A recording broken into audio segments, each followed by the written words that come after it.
Hi hello ನಮಸ್ತೆ. ನಾನು ನಿಮ್ಮ ಕಲಾನಿಲಯದ ತುಂಬ ಮನೆ ಸೊಸೆ ವಸಂತನಾಗ್.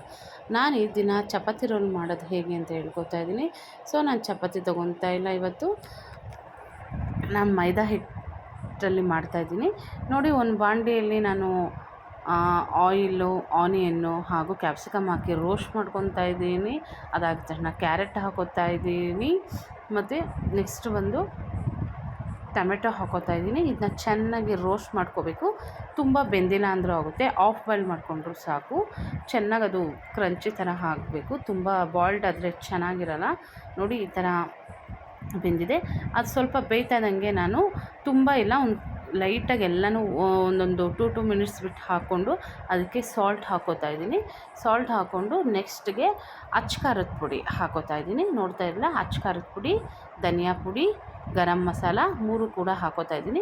ಒಂದು ಸ್ವಲ್ಪ ಹೋಗಿದ ತಕ್ಷಣ, ಒಂದು ಸ್ವಲ್ಪ ಹುರಿದಿದ ತಕ್ಷಣವೇ ಸ್ವಲ್ಪ ಇದು ಹಾಕ್ಕೊಳ್ಳೋಣ, ಏನು ನೀರನ್ನು ಸ್ವಲ್ಪ ತುಂಬ ಬೇಡ, ಸ್ವಲ್ಪ ಯಾಕಂದರೆ ಪೌಡ್ರ್ ಆಗಿರ್ತೀವಲ್ಲ, ಹಸಿ ಮಸಾಲೆ ಸ್ವಲ್ಪ ವಾಸನೆ ಹೋಗೋವಾಗ ನೀರು ಹಾಕೋಣ. ನೆಕ್ಸ್ಟ್ ನಾನು ಚಾಟ್ ಮಸಾಲ ಹಾಕ್ತಾಯಿದ್ದೀನಿ, ನೋಡ್ತಾ ಇದ್ದೀರಲ್ಲ.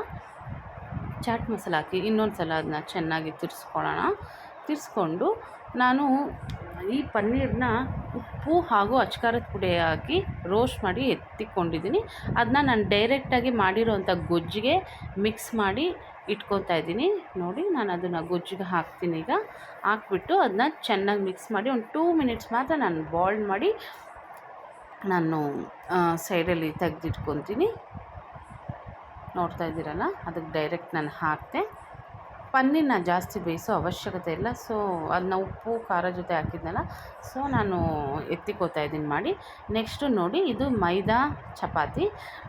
ಮೈದಾದಲ್ಲಿ ಟ್ರೈ ಮಾಡೋಣ ಅಂದ್ಬಿಟ್ಟು ನಾನು ತೆಗ್ದೆ. ಆ ಮೈದಾನ ಫಸ್ಟ್ ಏನು ಮಾಡಬೇಕು, ನಾನು ಆಯಿಲ್ ಹಾಕ್ಕೊಂಡು ಅದನ್ನ 2 ಸೈಡು ಕೂಡ ಆಲ್ರೆಡಿ ಅದು ಬಾಯ್ಲ್ಡ್ ಆಗಿರುತ್ತೆ. ಸೊ ನಾವು ಒಂದು ಸಲ ಮನೆಗೆ ತಂದ ಮೇಲೆ ಈ ಪರೋಟ ಆಗಲಿ ರೆಡಿಮೇಡ್ ಏನೇ ತೊಗೊಬಂದ್ರೂ ನನಗೆ ಟೈಮ್ ಇಲ್ಲದೆ ಇರೋ ಕಾರಣ ನಾವು ರೆಡಿಮೇಡ್ ತೊಗೊಬಂದ್ಬಿಟ್ವಿ. ನೋಡಿ, ಈ ಥರ ತೊಗೊಂಬರ್ತಾಯಿದ್ದೀವಲ್ಲ. ಸೊ ನಾವು 2 ಕಡೆಯೂ ಲೈಟಾಗಿ ಬೇಯಿಸ್ಕೊಂಡು, ನೋಡಿ ಎಷ್ಟು ಚೆನ್ನಾಗಿ ಊದ್ತಾಯಿದೆ. ಅದನ್ನ ಬೇಯಿಸ್ಕೊಂಡು ನಾನು ಒಂದು ತಟ್ಟೆಗೆ ಹಾಕೋತಾ ಇದ್ದೀನಿ. ನೋಡಿ, ಇಷ್ಟ ಆದರೆ ಸಾಕು, ತುಂಬಾ ಬೇಯಿಸ್ಕೊಳ್ಳೋ ಅವಶ್ಯಕತೆ ಇರಲ್ಲ. ಆಲ್ಮೋಸ್ಟ್ ಇದು ಅರ್ಧ ಬೇಯಿಸಿರ್ತಾರೆ, ಇನ್ನು ಅರ್ಧ ನಾವು ಬೇಯಿಸ್ಕೋಬೇಕು ಬಿಸಿಯಾಗಿ. ಇದಕ್ಕೆ ನಾನು ಇದು ನಾರ್ಮಲ್ ಕೆಚಪ್, ನೋಡಿ Kisan tomato, fresh tomato ketchup. So ನಾನು ಇದನ್ನು ಪೋರ್ ಮಾಡ್ಕೊತಾ ಇದ್ದೀನಿ, ಅಪ್ಲೈ ಮಾಡ್ಕೊತಾ ಇದ್ದೀನಿ. ಮಕ್ಳಿಗೆ ತುಂಬಾ ಇಷ್ಟ ಆಗುತ್ತೆ. ಏನಕ್ಕಂದರೆ ಹೊರಗಡೆ ಕರ್ಕೊಂಡೋಗಿ ನಾವು ತಿನ್ನೋದಕ್ಕಿಂತ ಮನೇಲೇ ನಾವು ಹೆಲ್ದಿಯಾಗಿ ಮಾಡಿದ್ರೆ ಆರೋಗ್ಯಕ್ಕೂ ಒಳ್ಳೆಯದು, ಕ್ಲೀನ್ನೆಸ್ ಇರುತ್ತೆ, ಅವ್ರಿಗೆ ತುಂಬ ಇಷ್ಟವೂ ಆಗುತ್ತೆ ಡಿಫ್ರೆಂಟಾಗಿ ಸ್ನ್ಯಾಕ್ಸ್ ಮಾಡಿದ್ರೆ. ಈಗ ನಾನು ಅದಕ್ಕೆ ಅಪ್ಲೈ ಮಾಡಿದ ತಕ್ಷಣ ಟೊಮೆಟೊ ಕೆಚಪ್ನ ನಾನು ಮಾಡಿರೋ ಗೊಜ್ಜಿತ್ತಲ್ಲ, ಅದನ್ನು ನಾನು ಇದಕ್ಕೆ ಹಾಕೋತಾ ಇದ್ದೀನಿ ರೋಲ್ ಮಾಡೋಕ್ಕೋಸ್ಕರ. ಸೊ ನಾನು ಇದಕ್ಕೆ ಮಯೋನೀಸ್, ವೈಟ್ ಸಾಸ್ ಅಂತಾರೆ, ಸೊ ನಾನು ಇದನ್ನು ಹಾಕೋತಾ ಇದ್ದೀನಿ. ನೋಡಿ, ವೆಜ್ ಮಯೋನಸ್ಸು.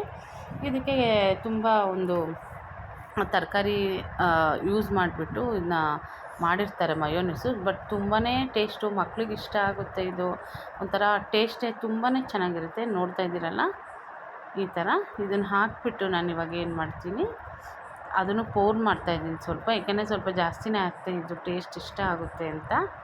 ನಾನು ಇದನ್ನು ರೋಲ್ ಮಾಡ್ತಾಯಿದ್ದೀನಿ ಈಗ. ನೋಡಿ, ಮೈದಾ ವೆಜ್ ರೋಲು ನನಗೆ ಬೆಟರ್ ಚಪಾತಿಲೇ ಮಾಡಿದ್ರೆ ಬೆಟರ್ ಅನಿಸ್ತು. ಏನಕ್ಕಂದರೆ ಮೈದಾ ನಮಗೆ ಅಭ್ಯಾಸ ಇಲ್ಲದಿರೋ ಕಾರಣ ಸ್ವಲ್ಪ ನನಗೆ ಹಾರ್ಡ್ ಅನ್ನಿಸ್ತಾಯಿತ್ತು. ಬಟ್ ಒಂದು ಸಲ ಟ್ರೈ ಮಾಡಿದೆ, ಬಿಸಿ ಬಿಸಿ ಆಗಿ ಮಾಡಿ ತಿಂದರೆ ಇದು ಬೆಟರ್ ಅನಿಸುತ್ತೆ. ಹಾಗೆ ಬಿಟ್ಟರೆ ಇದು ಸ್ವಲ್ಪ ಗಟ್ಟಿ ಆಗುತ್ತೆ. ಸೊ ಮೈದಾಗಿಂತ ಚಪಾತಿ ಹಿಟ್ಟಲ್ಲೇ ಮಾಡಿದ್ರೆ ಬೆಟರ್ ಅನಿಸುತ್ತೆ. ಬಟ್ ನಾನು ಒಂದು ಸಲ ಮೈದಾದಲ್ಲಿ ಮಾಡೋಣ, ತುಂಬ ನೋಡಿದ್ದೀನಿ ಎಲ್ಲ ಚಪಾತಿ ಮಾಡಿದರು. ಸೊ ನಾನು ಇದರಲ್ಲಿ ಟ್ರೈ ಮಾಡೋಣ ಅಂತ ಮಾಡಿದೆ, ಚೆನ್ನಾಗಿ ಬಂತು. ಆದರೆ ಬಿಸಿಯಲ್ಲಿ ಮಾಡಿದ್ರೆ ಬೆಟರ್ ಅನಿಸುತ್ತೆ. ನೀವು ಮನೇಲಿ ಟ್ರೈ ಮಾಡಿ, ಸಬ್ಸ್ಕ್ರೈಬ್ ಮಾಡಿ, ಫಾಲೋ ಮಾಡಿ. Thank you for watching the video.